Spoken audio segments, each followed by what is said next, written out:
नमस्कार दोस्तों। एक नए लेसन के बारे में बात करने वाले हैं आज, जिसका नाम है love love across the salt desert. नमक के रेगिस्तान के उस पार प्रेम। तो ये जो एक आपके सामने लेसन है वो एक लव स्टोरी के रूप में दिया गया है और इसके आपके जो लेखक हैं उनका नाम है राइटर का केकी एन दारूवाला।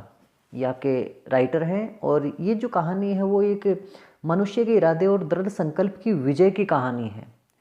प्रत्येक मनुष्य जो होता है अपने असाधारण साहसिक कार्यों को पूरा कर सकता है, किसी भी काम को पूरा कर सकता है जीवन में, यदि उसमें ऐसा करने का क्या हो, दृढ़ इरादा हो। तो इसी के समर्पित ये आपकी कहानी है। तो कहानी में क्या है, आइए शुरू करते हैं। द ड्रॉट, वह सूखा इन कच्छ क्षेत्र में हैड लास्टेड बना रहा फॉर 3 सक्सेसिव ईयर्स, लगातार 3 वर्षों तक। तो एक के बाद एक 3 वर्षों तक कच्छ में क्या रहा, सूखा ही बना रहा, वह कोई बारिश नहीं हुई। इवन वैन, जब कभी भी, क्लाउड्स वर साइटेड, जब कभी भी बादल नजर आए, दे पास्ड बाई, वो पास से ही गुजर जाते थे। इग्नोरिंग, और उन्होंने कभी ध्यान नहीं दिया, द स्ट्राइकन कंट्री, उस पीड़ित क्षेत्र पर। तो जब कभी भी बादल नजर आए तो उन्होंने उस पीड़ित क्षेत्र की उपेक्षा करके क्या कर दिया, वहाँ से वो उन्होंने गुजर जाना ही अधिक अच्छा समझा। उन्होंने बिल्कुल भी बारिश वहाँ नहीं की। द मॉनसून, और जो मॉनसून का जो समय होता है, हैड सो टू स्पीक, जैसा कि कहा जाए, फॉरगॉटन द लैंड, जैसे कि वो तो ज़मीन को भूल ही गया था। तो मानसून इसको पूर्ण रूप से भूल गया, यही बात यदि कहा जाए तो ठीक होगा।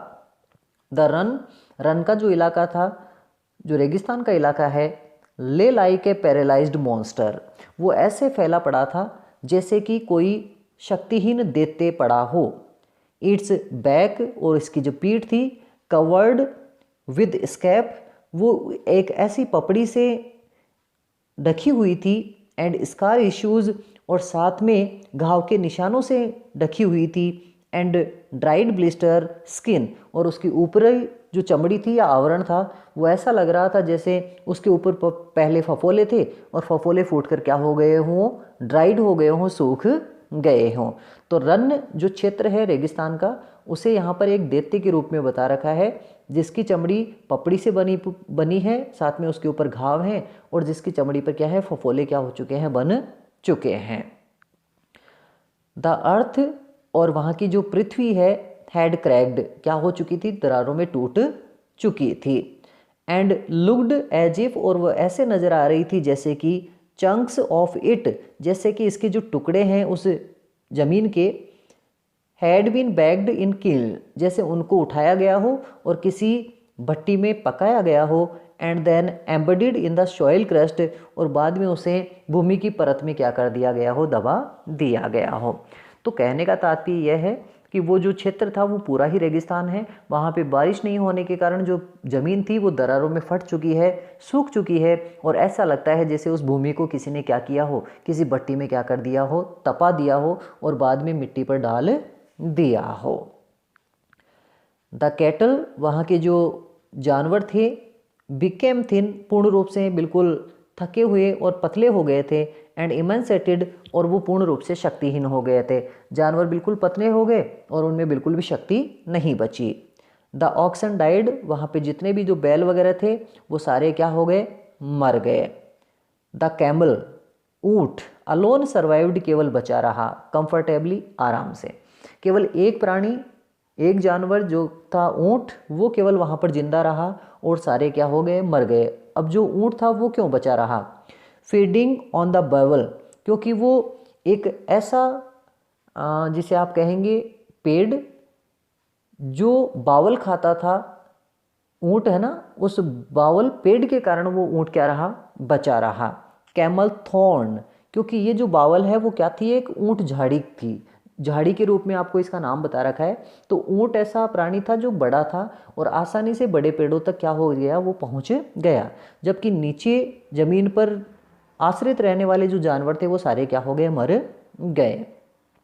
देन वन डे, तब एक दिन, द क्लाउड्स रोल्ड इन, घुमड़ते हुए उमड़ते हुए आए, इन वाइन स्किन्स, मशक के रूप में, एंड द लाइटनिंग क्रैकर्ड, और साथ में तभी अचानक एक बिजली कौंदी, बिजली चमकी, एंड वाइन स्किन्स ब्रस्ट, और तभी जो मशक थे वो क्या हो जाते हैं, फूट पड़ते हैं। अब ओरिजिनली वाइन स्किन किसे कहा जाता है, पर जब शराब जो होती हैं उनकी बोतलों को जब एक कार्टून में रखा जाता है, बंद पीपे में रखा जाता है, तो उसे वाइन स्किन के नाम से जाना जाता है। तो यहाँ पे जो बादल हैं उनको वाइन स्किन कहा गया है, मशक कहा गया है, जिनमें से शराब या फिर पानी क्या होगा, नीचे गिरेगा और जो लोगों को क्या करेगा। 2 years हैव पास्ड, हालांकि 2 वर्ष बीत चुके हैं, सिंस द ड्रॉट एंडेड, जबकि क्या हुआ है, ये सूखा खत्म हुआ है। जो बारिश की नहीं होने की जो प्रक्रिया थी उसको खत्म हुए 2 साल हो गई है। एवरीवन रिमेंबर्स, और प्रत्येक व्यक्ति ये याद करता है, दैट इट फर्स्ट रेंड, कि ये पहली बार बारिश हुई थी, ऑन द डे, उस दिन, when Fatima entered the village, जब फातिमा क्या हुई थी, गांव में आई थी। तो 2 साल के बाद में, जब 2 साल हो गई है उस सूखे को खत्म हुए, अकाल को खत्म हुए, तो लोग आज भी याद करते हैं कि पहली बारिश उस दिन आई थी जब हमारे गांव में कौन आई थी, फातिमा। यहाँ पे जो फातिमा है एक लड़की का नाम है, वो किस प्रकार से मुख्य कैरेक्टर रहेगी आपकी इस कहानी का, वो आगे देखते हैं। This is how she came, यही उस फातिमा के गांव में आने का तरीका था। इट मीन्स जब फातिमा गांव में प्रवेश करती है जिस दिन, उसी दिन गांव में क्या हो जाती है, बारिश हो जाती है। What would he not do, उसने क्या नहीं किया, फॉर हर, उसके लिए, द डॉटर, क्योंकि वह बेटी थी, द स्पाइस सेलर, उन मसाले बेचने वाले की, हु स्मेल्ट ऑफ क्लोव्स, जिसमें से लौंग की खुशबू आती थी, एंड सिनेमन, और साथ में दालचीनी की खुशबू आती थी। तो यहाँ पे फातिमा के बारे में बताया गया है कि फातिमा क्या थी, एक स्पाइस सेलर की बेटी थी, एक मसाला बेचने वाले की बेटी थी, और उसमें से क्लोव जो लौंग होती है उसकी, और सिनेमन किसकी, दालचीनी की खुशबू आया करती थी। हुज लाफ्टर, और जब वो हंसती थी, जो फातिमा जब हंसती थी, had the timbre of ankle bells, ऐसे लगता था जैसे जो पाजेब हैं वो क्या हो रही हो, खनक रही हो, उसकी हंसी ऐसे लगती थी जैसे पाजेब खनक रही हो। हुज आईब्रोज, और जिसकी बौहें, आंखों के ऊपर के जो बाल हैं, वर लाइक, वो ऐसे थे जैसे ब्लैक विस्प ऑफ नाइट, जैसे रात की क्या हों, काली काली धारियाँ हों। एंड हुज हेयर, और जिसके बाल, वाज द नाइट इटसेल्फ, पूर्ण रूप से अपने आप में क्या लगते थे, रात ही लगते थे, उसके बाल इतने काले थे। तो यहाँ पे फातिमा की कुछ विशेषताएं बता रहे हैं कि वो इतनी प्रसन्नचित्त रहती थी कि जब वो हंसती थी तो ऐसे लगती थी जैसे क्या हो रही हो, अपने आप में पाजेब खनक रही हो। उसकी जो आईब्रोज थी वो बिल्कुल ऐसे लगती थी जैसे रात की काली काली धारियाँ हों, और उसके जो बाल थे वो तो इतने घने थे, काले थे, कि अपने आप में क्या होते थे, वो रात के समान ही लगते थे। फॉर हर, उसके लिए, he would cross the salt desert, अरे उसके लिए तो उसने क्या कर लिया, नमक का जो रेगिस्तान था उसे भी पार कर लिया। तो ये जो कहानी है वो फातिमा के बारे में है। फातिमा के लिए एक व्यक्ति ने नमक का जो रेगिस्तान था उसे भी क्या कर लिया है, पार कर लिया है, कष्ट उठाकर उससे वो क्या हो गया है, मिल गया है।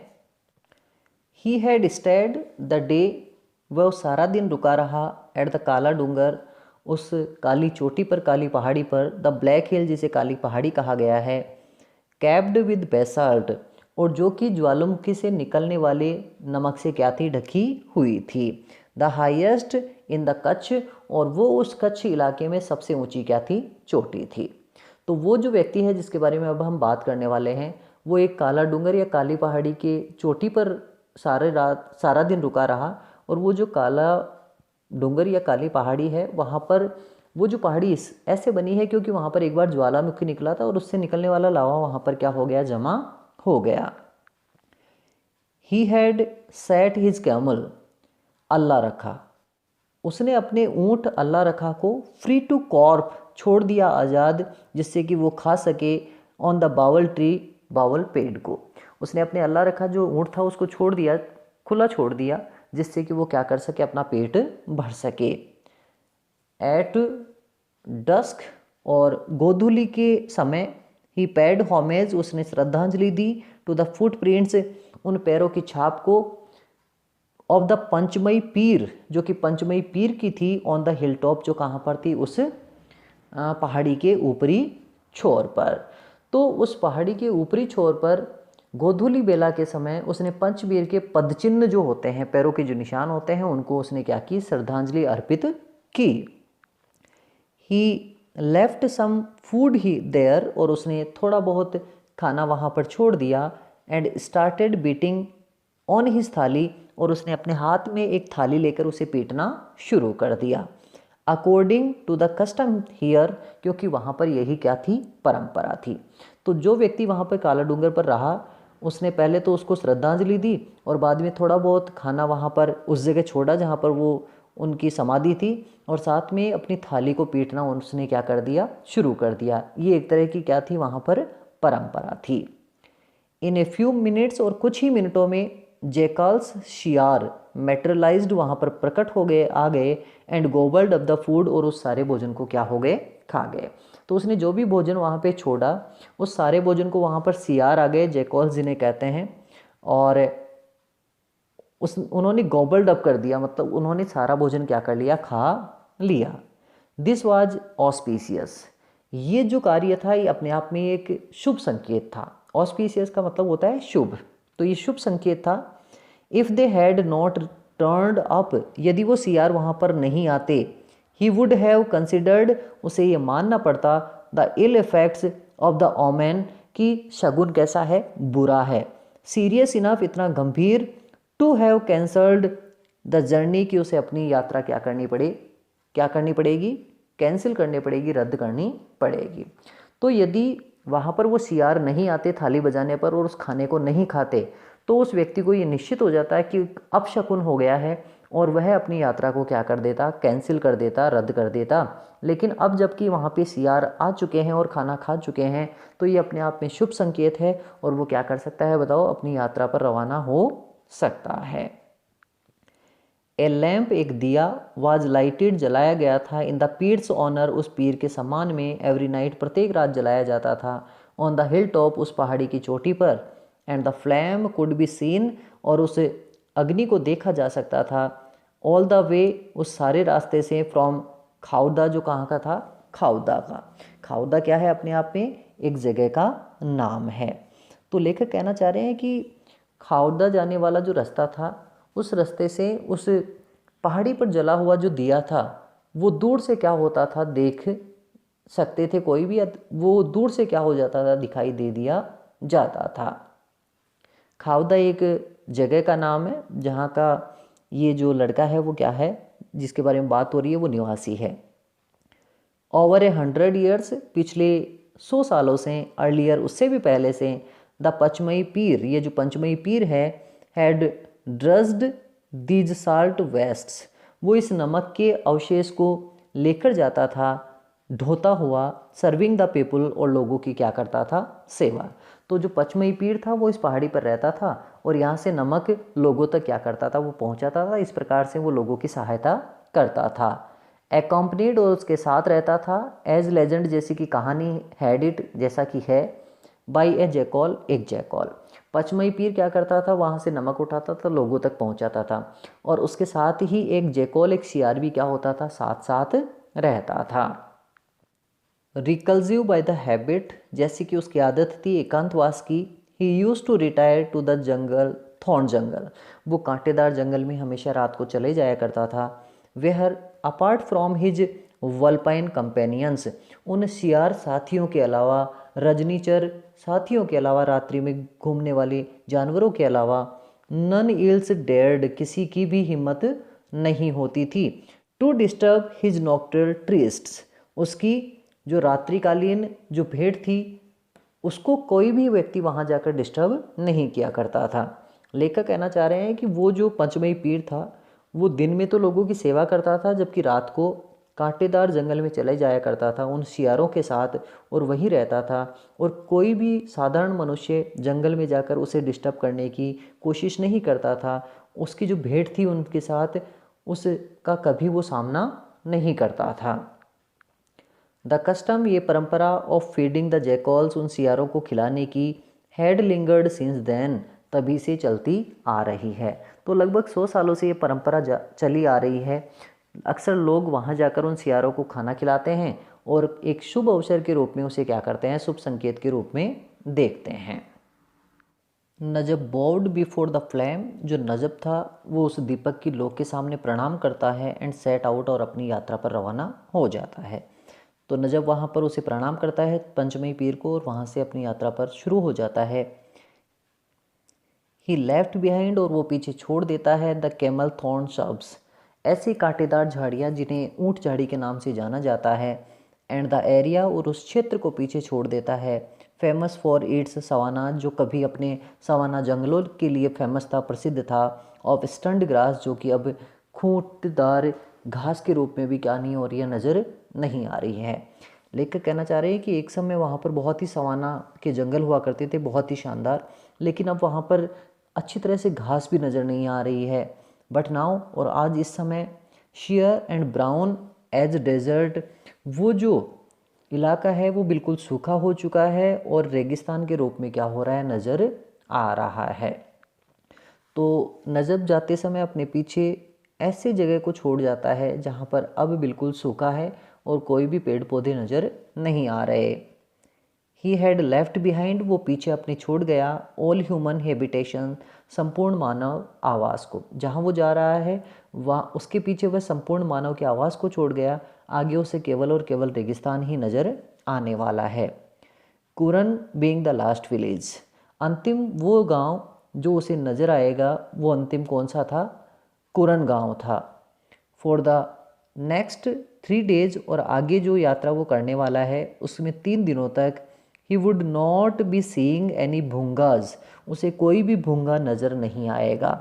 अब भूंगा क्या होता है, नजब अपनी यात्रा पर रवाना हो गया, 3 दिन तक अपनी यात्रा करेगा और उसे किसी भी व्यक्ति का घर जिसे भूंगा कहा गया है वो नज़र नहीं आएगा।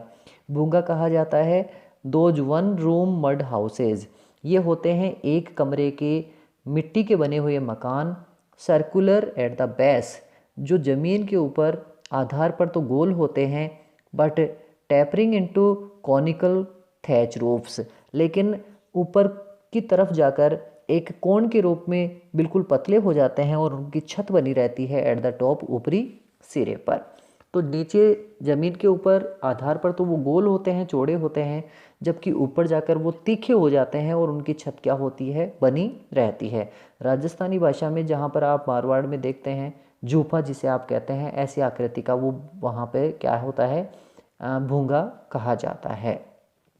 नाउ अब ओनली द सैंड स्कैप्स, उसे केवल नज़र आएगा वो मिट्टी के एक दृश्य, स्ट्रेस्ड आउट बिफोर हिम, जो अनंत रूप से उसके सामने फैले होंगे, माइल अपॉन माइल, मील दर मील पर। अब वो यात्रा करेगा तो उसे कोई घर नज़र नहीं आएंगे, अब उसे केवल मिट्टी का एक दृश्य नज़र आएगा जो कभी ख़त्म नहीं होगा। वाटर स्प्लैश्ड इन चागल्स, और उसे चगल्स में क्या होगा, जो पानी होगा वो तैरता हुआ नज़र आएगा, पानी छपछपाता हुआ उसे क्या होगा, नज़र आएगा। With the name of Pir on his lips, अपने होठों पर उस पीर का नाम लेकर, अपने ईश्वर का नाम लेकर, नजब हुसैन सेट फोर्थ, जो नजब हुसैन है वो अपनी यात्रा पर क्या हो गया, रवाना हो गया। तो आपको याद रखना है कि आपका जो हीरो है उसका पूरा नाम है नजब हुसैन और आपकी हीरोइन का क्या नाम है, फातिमा। अब बात करते हैं नजब्स डिफिडेंस वाज नोटोरियस, जो नजब का जो संकोच था, एक शर्म थी जिसे आप कह सकते हैं, वाज नोटोरियस, वो अपने आप में बहुत प्रसिद्ध थी अमंग हिज फ्रेंड्स, उसके मित्रों के बीच में। तो जो नजब था वो अपने आप में संकोची प्रवृत्ति का था, किसी भी बात को कभी भी खुलकर नहीं किया करता था। He was known to have blushed, और ऐसा जब कहा जाता है कि वो तो लाल हो जाता था उसका चेहरा, at mere mention of a girl, जब कभी भी किसी लड़की का नाम भी उसके सामने क्या हो जाता था, आ जाता था। तो वो अपने आप में शर्मीला था और शर्म के कारण उसका चेहरा क्या हो जाया करता था, लाल हो जाया करता था। ए स्ट्रेंजली इंट्रोवर्टेड लैड, ये जो लड़का था ये एक आश्चर्यजनक रूप से अंतर्मुखी लड़का था। विद ड्रीमी आइज, जिसकी जो आंखें थी वो हमेशा स्वप्नशील रहती थी, नए नए सपने देखा करती थी। No one had ever associated him, किसी ने कभी उसका साथ नहीं दिया। With any act of bravado, किसी भी बहादुरी के कार्य में। और वो जो नजब था वो एक सामान्य लड़का था, उसने कभी भी किसी लड़के की किसी बहादुरी के कार्य में या बदमाशी के कार्य में कभी कोई सहायता नहीं की। तो जो नजब है उसकी विशेषता ये बताई गई है कि वो एक सिंपल शॉर्ट लड़का था, जिसे आप कह सकते हैं बिल्कुल सीधा साधा।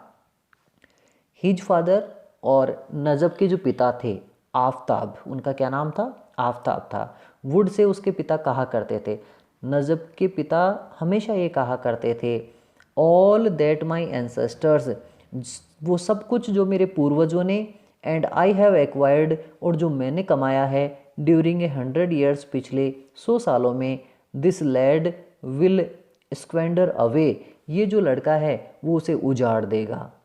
उसके पिता हमेशा ये कहा करते थे कि जितना पैसा मेरे पूर्वजों ने और मैंने अपने पूरे जीवन में कमाया है, ये जो लड़का है नजब, ये उसे क्या कर देगा? उजाड़ देगा, उसे बर्बाद कर देगा। नॉट बिकॉज, इसका कारण ये नहीं है, ही इज स्पेंड थ्रिफ्ट, कि वो फिजूल खर्ची करेगा। उसके पिता ये समझते हैं कि उसका बेटा फिजूल खर्ची तो नहीं करेगा, बट लेकिन because he will be too shy, कि वो तो इतना शर्मा जाएगा, टू चार्ज मनी, कि वो पैसा भी नहीं लेगा, फॉर वॉट ही सेल्स, जो चीज़ वो क्या करेगा? बेचेगा।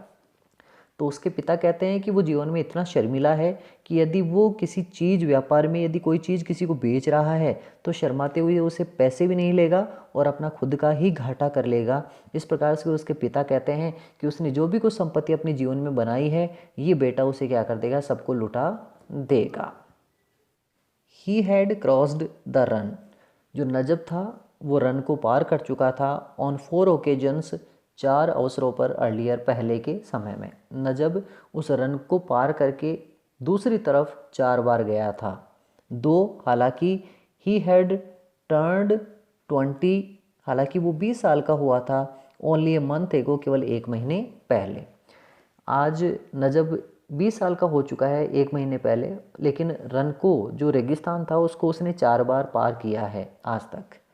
बट ईच टाइम, लेकिन प्रत्येक बार, ही हैड ईदर एकम्पनीड, या तो वो साथ गया था हिज फादर, अपने पिता के, और दैट विली ऑल स्मगलर जमन, या फिर उस बिल्कुल धूर्त जो तस्कर था जमन, उसके साथ वो गया था।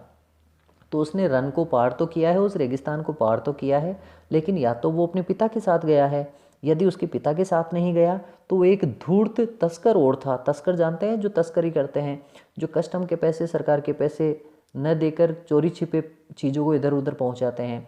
ऐसे एक स्मगलर के साथ वो जाता था जो बहुत धूर्त था और जिसका नाम यहाँ पे लेखक ने बताया है जमन। तो इन 2 के साथ वो अक्सर उस रन के इलाके को क्या किया करता था? पार किया करता था, और उसने ऐसा 4 बार किया है। The veteran of 100 illegal tips, और ये जो जमन था वो अनुभवी था ऐसी ही कई सैकड़ों गैर कानूनी यात्राओं का, इनटू सिंध, कहाँ के लिए? सिंध में।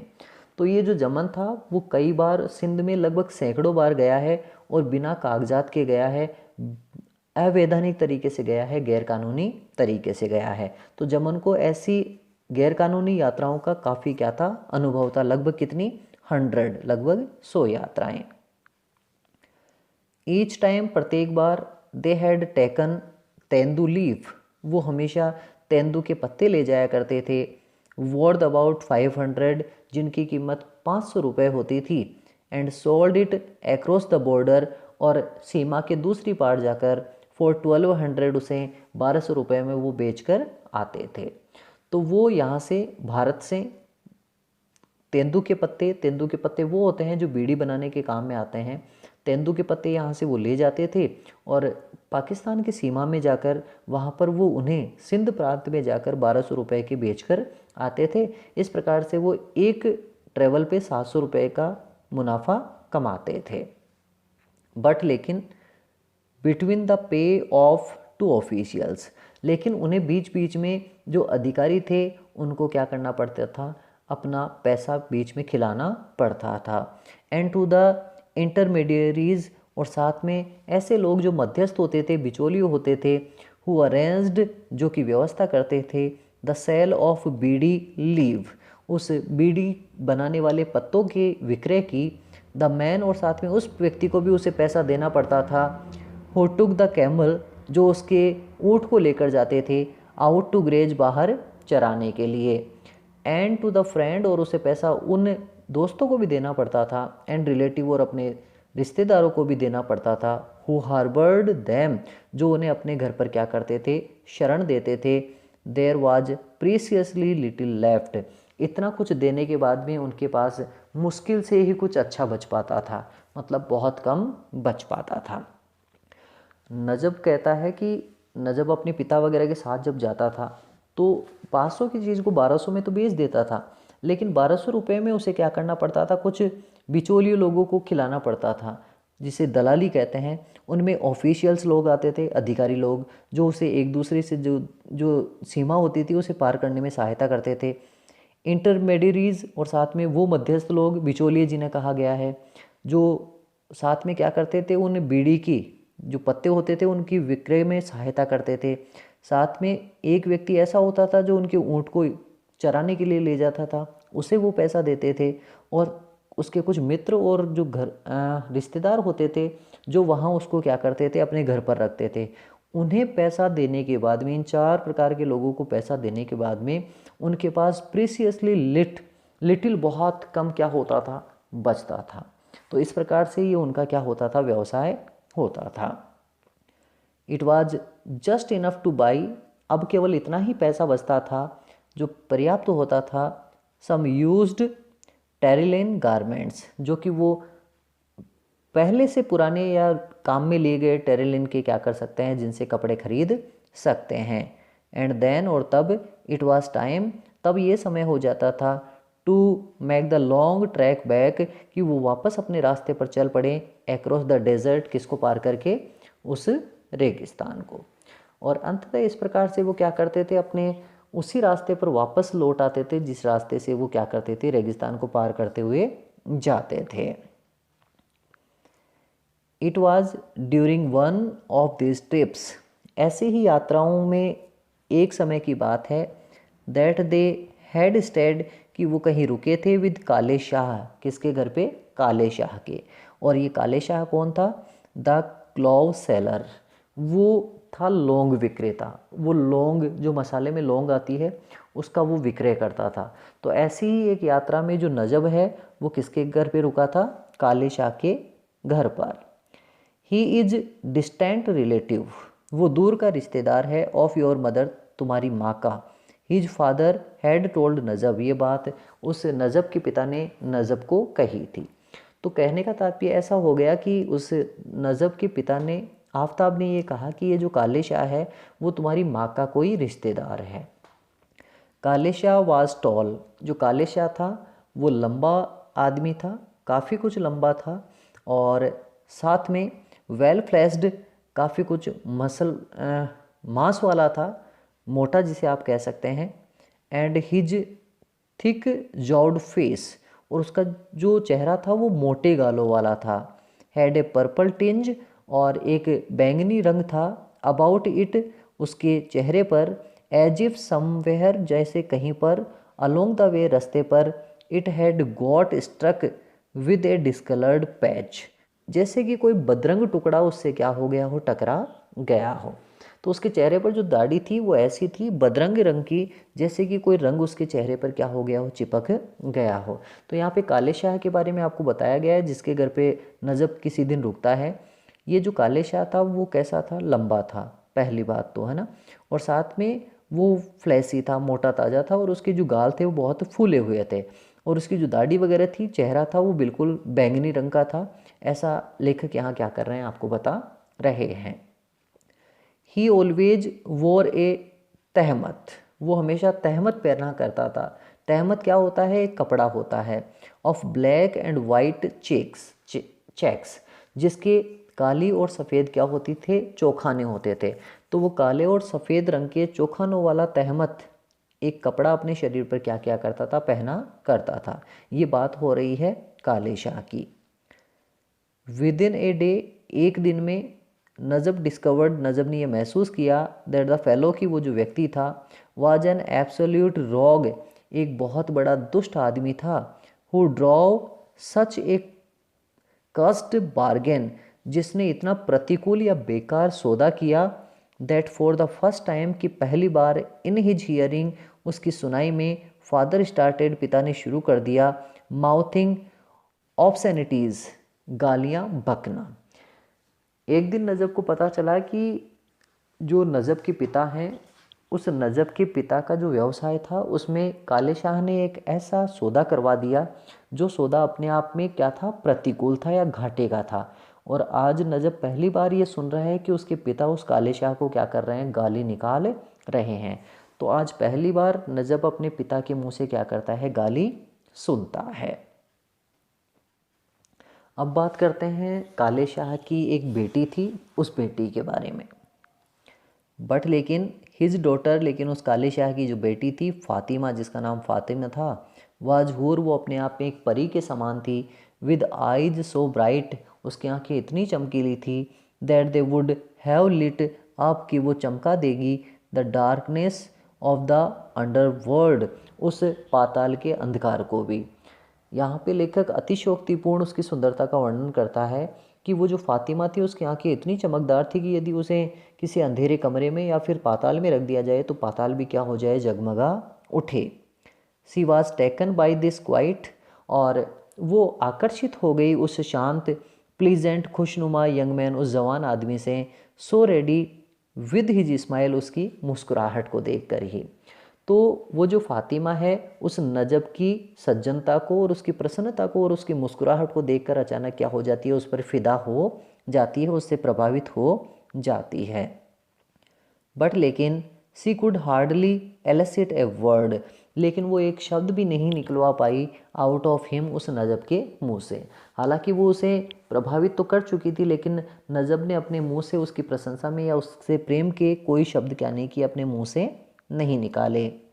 Fatima had been under pressure, Fatima पहले से ही परेशान थी, टू गेट एंगेज्ड, क्योंकि उसके ऊपर दबाव था कि उसे सगाई करनी पड़ेगी, शादी करनी पड़ेगी, टू समवन, एक ऐसे व्यक्ति से, इन विलेज, जो उसी गांव का था, non for his slurred speech, जो कि अपने अस्पष्ट बोलने के कारण एक तरह से गांव में प्रसिद्ध था, एंड ग्रोटेस्क स्टेमर, और वो बद्ध रूप से क्या किया करता था, हकलाया करता था।